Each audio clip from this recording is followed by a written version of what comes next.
کا تسمہ اس سے بات کرے گا اور آدمی کی ران اسے بتا نہ دے کہ اس کی بیوی نے اس کی عدم موجودگی میں کیا کچھ کیا ہے۔ اس حدیث کو ترمذی نے بھی روایت کیا ہے۔ رسول اللہ کے زمانہ مبارک میں مسجد نبوی میں کھجور کے منبر کا آپ صلی اللہ علیہ وآلہ وسلم کی جدائی میں رونا، پتھروں اور درختوں کا نبی کریم کو سلام کرنا، اونٹ کا آپ صلی اللہ علیہ وسلم کے پاس آ کر مالک کی شکایت کرنا، یہ سب آپ صلی اللہ علیہ وآلہ وسلم کے معجزات ہیں۔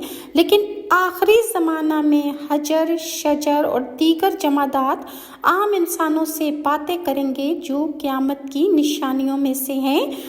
اس کے علاوہ قیامت کے قریب آبادیوں کے زمین میں دھنس جائیں گی، شکلیں مسخ ہو جائیں گی اور آسمان سے پتھروں کی بارشیں ہوں گی۔